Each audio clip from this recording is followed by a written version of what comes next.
Hi everybody, I'm here outside a beautiful, majestic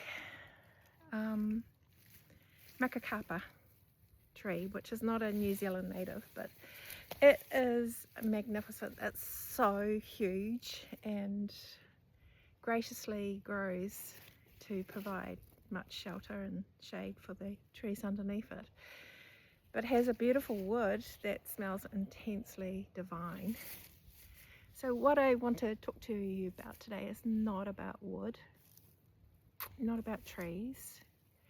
It's about being authentically yourself, being true to yourself, and listening to your inner heart, inner voice, inner intuitive hits that come in. They could be just one or two hits during the day, or many.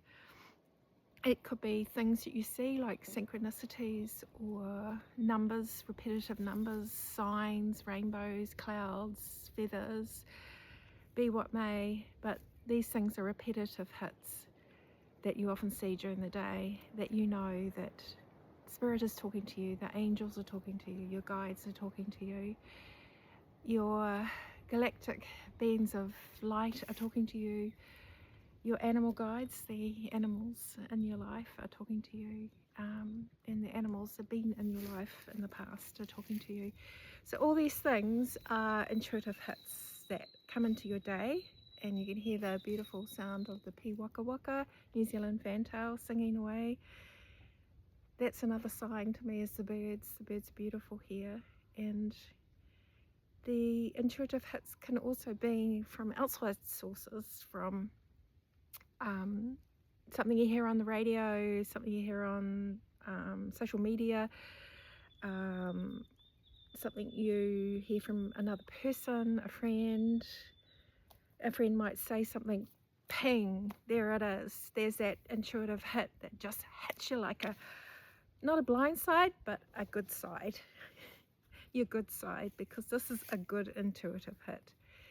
And those intuitive hits steer you like a ship in the right direction, and they'll send you off on your path in the right direction. And for me, my paths here are in nature, but sometimes my path is actually sailing on the ocean and the seas. So paths can be in all different directions and all different times, and these part of your ultimate journey of life, so to speak. So these intuitive hits are a recognizing of, I'm on the right path, I'm doing the right thing, this is the right time in my life to step forward and go on the journey of my life, go forward on my path, seek the journey I intend to do. So this is intentions. So intentions are things that you vision, write down, dream about, desire, want. Nothing wrong with wanting, right? We all want things, right? I do. My want is to live in nature again, in my own home, and amongst the trees, enough land just to propagate plants, grow herbs and vegetables and fruit trees, and live a quiet, simple life. And why not? I'm retired. So in New Zealand, I can retire at 65.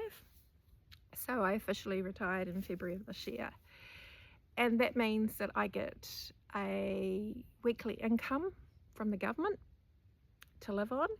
Now, this income is not huge. Believe me, it is not freaking huge. It's only a supplement. It's only an allowance, so to speak, but it is a taxable allowance. So it is not meant to be your sole income. But most people do have a retirement fund, a retirement plan. I do have a small one, which is called KiwiSaver in New Zealand, which is government-led, an initiative that came in the 80s, I think. No, can't be, my kids were alive. In the early 2000s. So I came on it on late, on the board. So I didn't save much because I wasn't in a workforce for very long. So I could have been saving. I could have had a retirement fund. I could have had all of that if I'd said the magic no, the secret no to my ex-husband and said, no, I want my own retirement fund. Thank you very much, not yours, because he left me without none. But that's my journey. It's not my fault. It's not his fault. It's my journey. It's my lesson to learn. And I've learned this lesson, and now it's time for me to stride forward in my own journey. So what I'm getting to, rambling on as usual, but what I'm getting to is something specific. Set up before you retire or during your early retiring years, set up a passive income. So this passive income could be as little as supporting a product you love and sharing the love about that product and earning a little bit of passive income from that. Call it networking. That's what I want to call it. It's networking amongst friends and loved ones and new friends and new potential loved ones. You never know. Oh gosh, this thistle's prickly. Anyway, a passive income could be as small as that, just a small business that you are growing and it's populating and expanding behind the scenes. It can even happen when you're asleep, right? So these things can just pop along without you doing too much. So another form of income could be being creative. So writing a book, writing a collaborative chapter in a book for another person. And that is not also all about money. That's about exposure, and it's about getting yourself out there, getting yourself in the community of the creatives, and getting your name out there and your creative abilities out there. So yeah, it's kind of really cool because it's quite passive. Like book royalties can just tick along behind the scenes again and be a passive income, but also it could be a huge income if you do it right, if you get the recipe right. And I have written a children's book as part of a series, and my first book is coming out soon, Amazon, so watch this space. So that passive income can be just ticking along and just chugging in behind the scenes, and let that happen. And another passive income could be painting, being an artist or a sculpturist or a designer or whatever your creative abilities are, and just to passively get your product out there through social media, through art galleries, through word of mouth. And word of mouth is always a good category to spread the love, because word of mouth is from the heart and it is truthfulness, and you are being divinely led, and it is also honesty and trust, because someone is not going to recommend you unless they trust you, unless they know you're honest and truthful with integrity. So yeah, so passive incomes, yes, you could have another job, but it's also in New Zealand it's called secondary tax. So anything you earn, because you're already taxed on your primary income, which is your superannuation from your government scheme, and then any other job or any other income is a secondary tax. So that is charged at quite a high rate depending on how much you earn in that secondary income. But you can swap that around and make your business your primary income and your superannuation your second income, I think. I'd have to ask an expert accountant. But these are some of the things that you have to think about when you retire. And I've got a lot of friends coming up to retirement, and it's a good time to plan. I was trying to plan. I was trying to secure this, but life got in the road and it didn't happen. So for all those that are out there, they're in their 60s, coming on to 65, time to plan now for that secondary income, that retirement plan, whether it's another building you've got that you can Airbnb, some chalets you can rent out, a boat you can rent out, why not?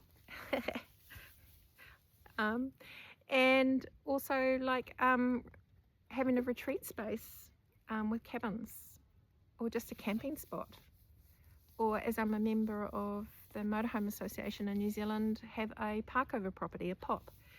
All these things are extra incomes. Grow plants, do whatever, cook beautiful cakes, decorate cakes, have another income set up so you can stream that into your lifestyle. And that is the most important thing, that you're not living that I must scrimp and save every penny on my superannuation from the government, because you'll end up hunched over and withered and thinking, oh, I haven't got enough money to eat today. I'm going to be cold in winter and I'm going to be starving. So yeah, that happens. It happens. It actually happens. Even in New Zealand, it happens. And I'm speaking from experience, from family members that virtually ate very little, had very little in the fridge, so that they could save on their superannuation. But they weren't saving for themselves. They were actually saving to leave money for their children. And that to me is so incredibly sad, very sad, that they missed out on life. They missed out of happiness and enjoyment and fulfillment in life. That their life was squeezed down into a little ball of, I must save, oh, must save for the rainy day.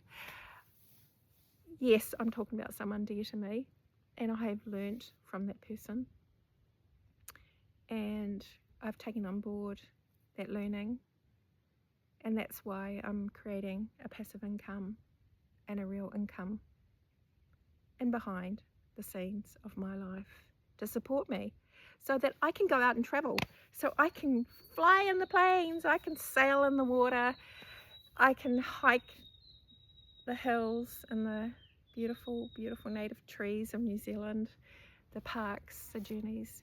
So I can do all the things I want to do. I can splash out on my grandchildren to be. I've only got one so far.